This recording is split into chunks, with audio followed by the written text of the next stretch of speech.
Bonjour tout le monde, j'espère que vous allez bien. Donc pour cette vidéo, c'est la suite de la vidéo précédente concernant les protocoles de routage dynamique à état de lien.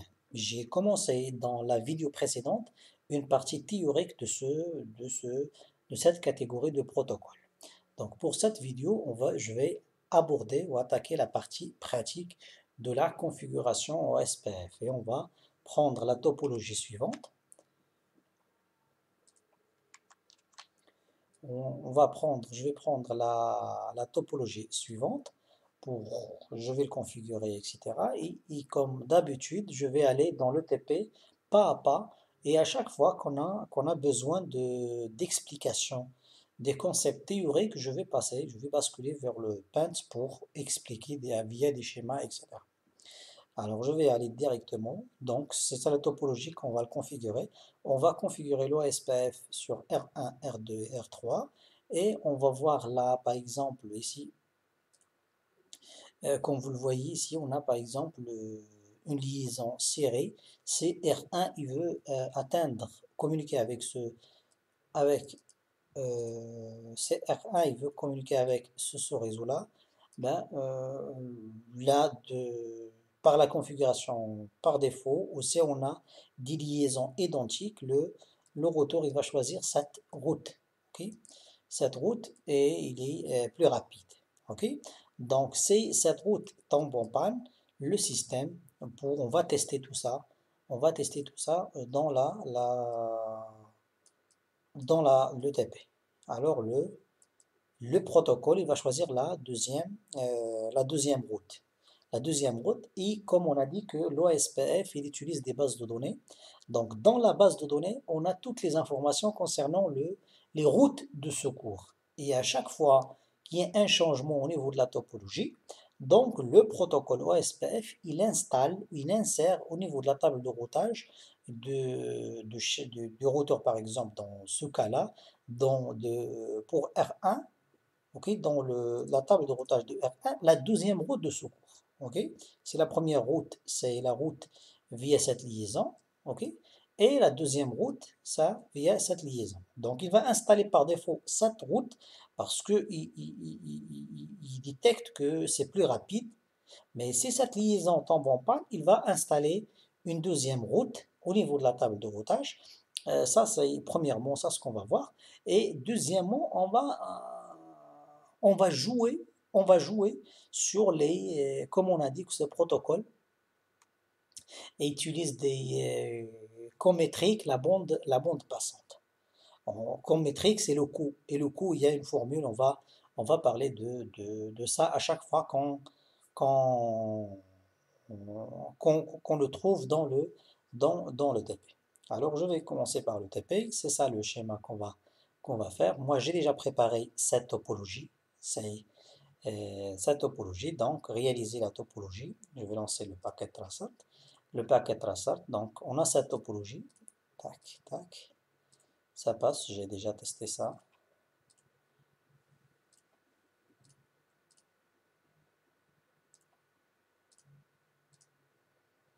Alors, le tout passe. Alors, ici, entre les réseaux distants, ça passe pas. Pourquoi? Parce qu'on n'a pas encore configuré les routes au niveau des routeurs. On va passer en mode simulation. Forward, forward, forward. Le paquet, il arrive à R3 et R3 et il ne sait pas quoi faire avec ce paquet. Il renvoie une réponse avec échec, bien sûr, au client. Ok, c'est pour ça il peut pas. Alors maintenant, on va configurer l'OSPF sur les trois routeurs. Alors ici, on a dans le cours, il y a des parties théoriques à dire. J'ai parlé de la première partie, l'état, qu'est-ce qu'un lien, etc. C'est si vous avez des questions concernant la partie théorique, il faut voir le TP qui traite ça. Alors maintenant, je passe directement à la configuration.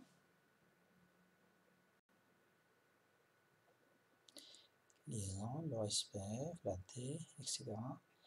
Alors que l'algorithme,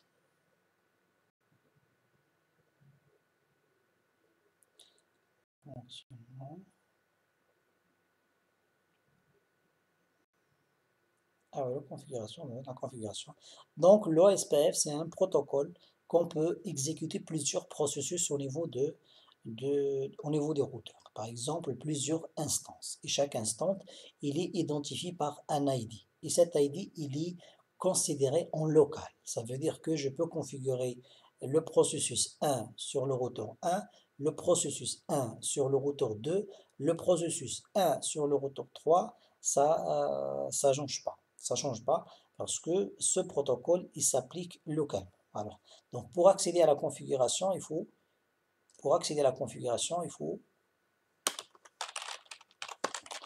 entrer conf t, alors router OSPF, il faut préciser l'ID du processus ou de l'instance OSPF. Alors, et ici, on doit déclarer les networks. Ok, donc on déclare le network. Alors pour la déclaration des sous-réseaux, ici il parle des ID. Les ID, c'est pas interface de bouclage, etc. Oui. Déclaration des sous-réseaux à propager ou à envoyer par les mises à jour OSPF. Généralement, on tape la commande, l'adresse du sous-réseau distant, un masque générique et on doit, comme on a dit, que l'OSPF il peut gérer plusieurs zones. Okay, plusieurs zones. Si on a un grand réseau, il peut le segmenter sous forme de sous-réseau, par exemple, sous forme de ville ou d'organisation, etc. Alors, ok, donc je vous explique qu'est-ce qu'un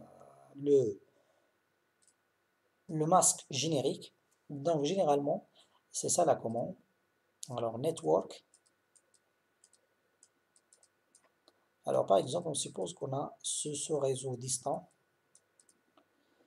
par exemple 10.0, on suppose que ce réseau-là, il est sur 24. Ok. Alors, on a un masque, c'est le masque sur 24, c'est comme ça. 255.255.255.0. Ok. Ça, c'est le masque. Ok. Alors, donc, pour l'OSPF, il faut utiliser un masque générique. Donc, le masque générique, c'est un masque complet 255.255.255.255 moins le masque du sous-réseau. C'est 255.255.0. Okay. Alors, donc, ça va donner 0.0.0.255. Alors, pour déclarer ce sous-réseau-là, on doit taper la commande network, le sous-réseau,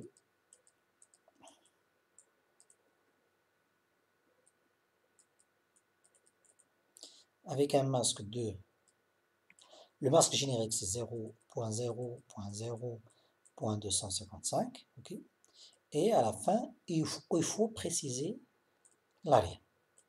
Area 0, la zone 0, parce que nous sommes en train de configurer l'OSPF pour une seule zone. Ok, c'est ça, on va taper, je vais déclarer les sous-réseaux. Donc en fait, on a deux méthodes. Je vais expliquer la première méthode et je passe à la deuxième. Okay. Je suis sur R1. Donc sur R1, j'ai trois sous-réseaux. Okay. On a 172.16.1.0. Ok, avec un masque générique sur 24, c'est 0.0.0.255. Alors on a le masque générique et après on a area 0. Okay. Alors, donc c'est vrai que ça c'est simple à faire. Je parle du masque générique. Ok, je parle du masque générique. C'est simple sur 24. ça va donner 0.0.0.255. Par contre, si on a des calculs, ben, il faut faire la soustraction, etc. Ça complique un petit peu le calcul. Ok, surtout si on est débutant et on ne maîtrise pas l'adressage IP, surtout avec l'IPv4. Ok, donc la deuxième méthode, c'est celle-là. Alors je suppose que, je prends un exemple ici, on a 172.16.3.0 sur 30. Je vais déclarer ce sous-réseau-là. Et ce sous-réseau-là, je dois faire le calcul, je dois prendre le masque complet, on a moins le masque sur 30, le masque sur 30, 255, 255, 255, 252. La soustraction, ça donne 0.0.0.3. Ok? Alors, je dois faire ce calcul. C'est pour éviter ce calcul-là, je peux utiliser la technique suivante. C'est le masque générique, ok? Ça, c'est ce que j'ai expliqué. Alors, c'est ici l'inverse. Ça, ce que j'ai expliqué. Donc, par exemple, si on a ça, enfin, on doit faire le calcul. Ok? Alors, si on ne veut pas la deuxième méthode, l'affectation des interfaces. Alors, je déclare le network à partir de l'adresse IP de l'interface avec un masque 0. L'inverse, c'est 0.0.0.0.0 et je donne l'interface, area 0. Et automatiquement, le système, il va détecter le sous-réseau de cette interface, il va le déclarer. Donc, cette technique ou cette méthode, c'est pour éviter de faire le calcul. Je vais faire une démonstration pour le deuxième sous-réseau. Ok? Alors, je vais prendre ça. Alors ici, on a network 16.3.1. Je vais déclarer avec l'interface, ok? Avec 0.0.0.0 area. Et automatiquement, le système il va déclarer ce sous-réseau-là connecté avec l'interface S000. Ok? C'est point 1, 3.1, entrée. Entrée, c'est bon. Alors je vais taper le troisième sous-réseau. Network 192.168.4.10.4 sur 30. Sur 30, c'est 0.0.0.0.3. Area 0. Ok, c'est bon. Je peux quitter. Pour vérifier. Oui, j'ai un fichier texte. Peut-être que il y a des commandes que je vais utiliser. Alors, show et puis protocols. Alors, je vois ce que j'ai fait. Alors, l'ID du processus, c'est 1. L'ID de ce retour, c'est le 10.5. Je vais expliquer ça par la suite. Et les trois sous-réseaux que j'ai déclarés, ou bien les trois commandes. Maintenant, on a un seul partenaire OSP. Je vais passer au routeur 2. Au routeur 2, un conf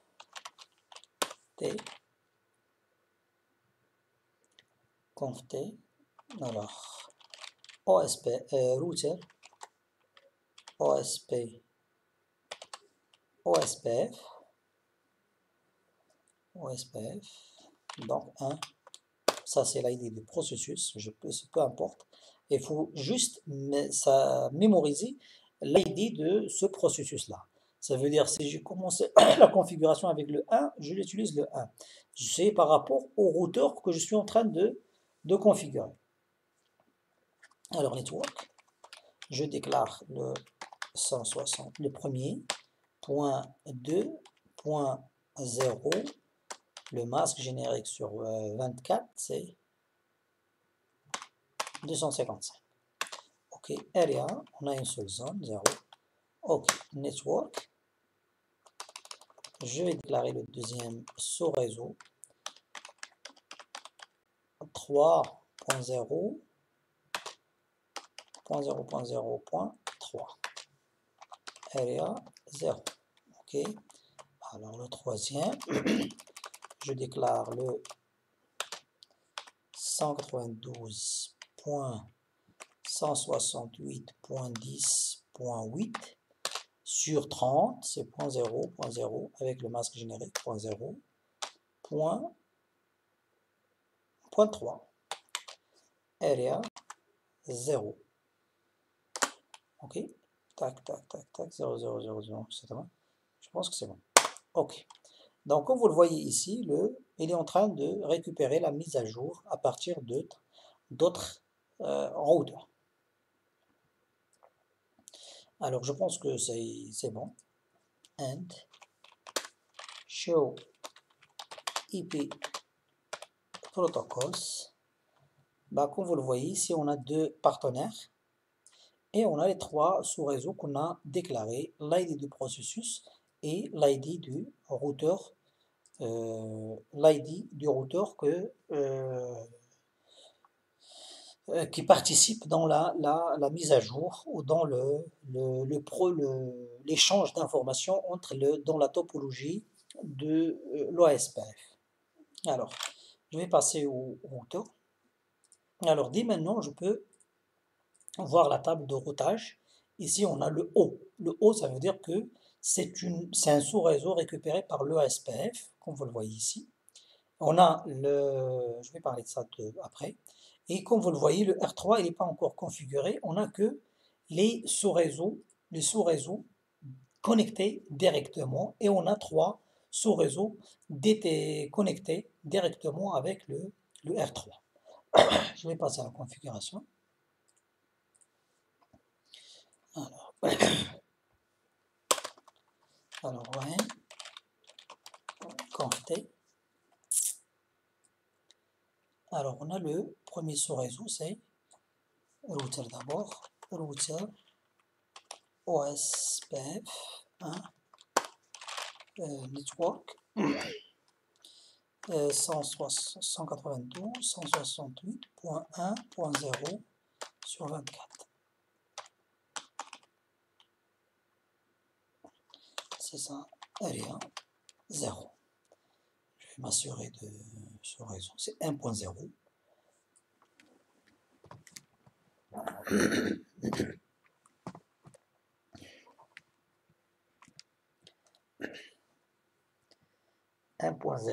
C'est OK. C'est bon. Alors, je vais déclarer le deuxième. Ici, on a network. Donc, on a 162.10.4. OK. Avec un masque sur 30. C'est 3. Area 0. Alors, bien sûr, j'espère que c'est clair, devient le point 3. 0.0.0.3, ça veut dire qu'on a un masque complet. Oui, je vous explique ça. Je veux pas que... L'objectif, c'est que ce soit bénéfique, que ce soit clair. On a un masque sur 30. Un masque sur 30, c'est comme ça. 255.255.255.252. C'est ça un masque. Alors, je dois faire la soustraction du masque complet.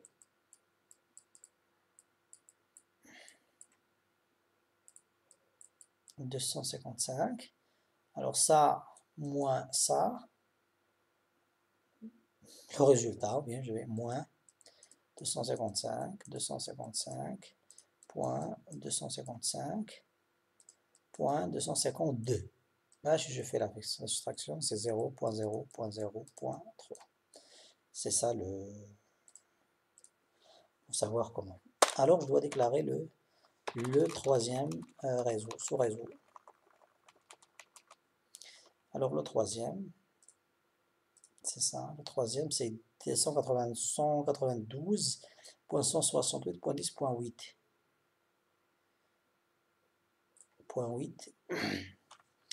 192.168.10.8 sur 30, 0.0.0.3. Alors toujours aléa, il faut déclarer la zone. C'est bon. Alors exit ou bien int directement. Show IP protocol. Alors le système, on a déclaré 3 sous-réseaux. Okay? 3 sous-réseaux. Et on a 3 partenaires. Okay? On a reçu les mises à jour à partir des 3 routeurs. Et ce sont les ID de chaque routeur. Alors maintenant, on va vérifier. C'est ça. C'est donc, comme je dis à mes étudiants, que la conception, il a la partie théorique qui demande un peu de concentration et il faut donner le temps suffisant pour bien comprendre les concepts. Mais la pratique, c'est pour configurer l'OSPF par exemple, je trouve que c'est facile si on maîtrise la partie théorique. Comme vous le voyez ici, ça passe. Je vais voir, ça passe. Très bien. Alors on a maintenant, c'est toute la topologie, il dit tous les ordinateurs ils peuvent communiquer et tous les sous-réseaux ils peuvent communiquer avec les autres sans aucun problème, sans aucune intervention de l'administrateur. L'administrateur il a configuré l'OSPF sur R1, R2 et R3 et l'OSPF comme par magie il a envoyé des mises à jour vers les autres routeurs, afin d'interconnecter tous les sous-réseaux avec le reste de la topologie.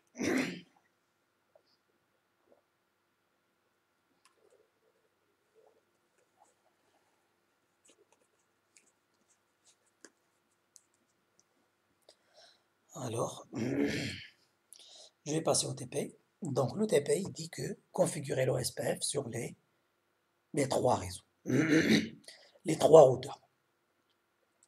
Vérifie la connectivité, ça passe. Alors maintenant, il demande la question 6, en mode simulation, tester la connectivité entre PC1, le PC1 et le PC3 en vérifiant le chemin emprunté. Alors je passe d'abord au mode simulation. Le PC1 et le PC3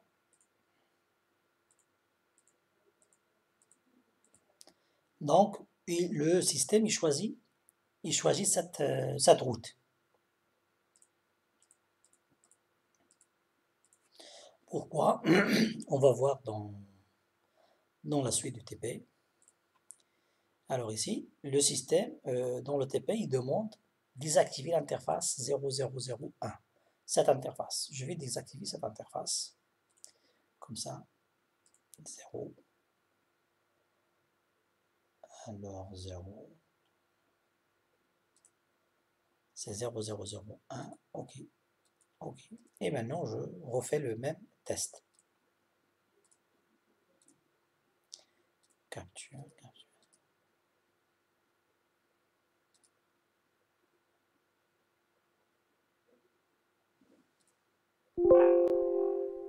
Alors, il suffit juste d'actualiser. Ne vous inquiétez pas.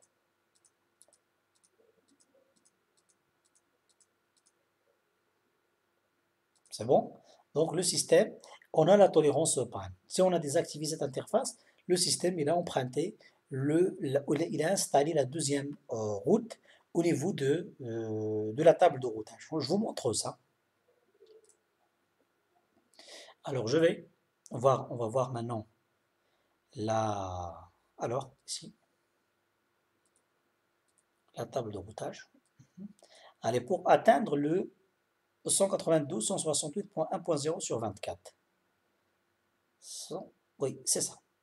Alors le système, comme vous le voyez ici, il installe cette route-là. Il faut contacter le 3.2. Le 3.2, c'est celui-là, via l'interface 00001. Alors je vais activer cette interface. On va voir. C'est bon, c'est activé. Alors ok. Je vais attendre. Alors, comment ça? Alors je cherche le Oui, c'est ça. Ouais, et encore. Ben, il faut juste actualiser. Il faut juste actualiser. Tac, tac, tac, tac, tac. Ok, c'est ça. Ok, il faut juste actualiser 192 pour voir. On a ici 192, 168.1.0. Il faut aller via la 0.0.1. Ok, et il faut contacter ce retour-là. C'est le 192.6. Ok, alors ici, on a deux informations très importantes. On a ici l'AD sur la métrique. L'AD, c'est, alors je pense qu'il y a une question qui demande d'interpréter la table d'optage. Donc maintenant, on a vu que le système, il installe d'une façon dynamique,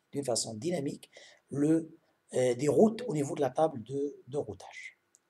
Alors, on a vérifié ici, tester la connectivité. Donc le système, il va choisir, bah, on fait le test. On va rien perdre. Ok, maintenant, bah, dès qu'on active, bah, le système il va choisir parce qu'il croit il sait que c'est plus rapide via cette route-là.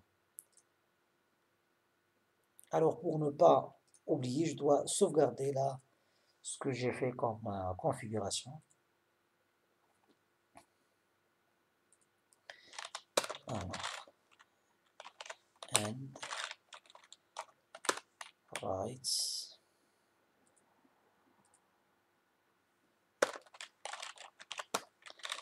And rights. Ok, c'est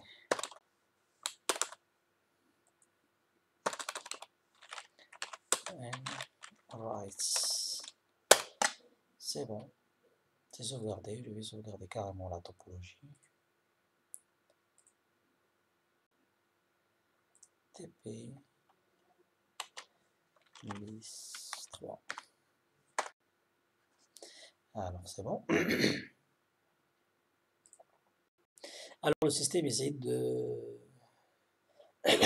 demande de vérifier les voisins OSPF. Alors pour afficher les voisins, on a un fichier texte. Il y a pas mal c'est neighbors. Alors show IP protocols. Show. C'est ça. Il faut taper juste ça, cette commande pour vérifier les voisins OSPF. Et on a ça va afficher on a ce retour-là à deux voisins. Chaque retour a un ID. Il y a une question qui vous demande comment, comment modifier l'ID du routeur. Alors maintenant, la question, vérifier la table de routage sur R1 sur R2.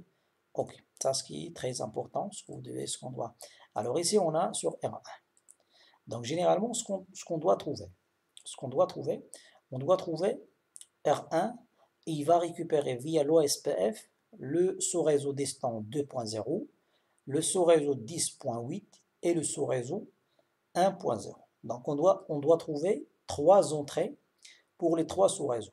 On a le 2.0 sur 24, c'est ça, le 1.0 sur 24, ici, et on a ici le 10.8 et le 10.8. On a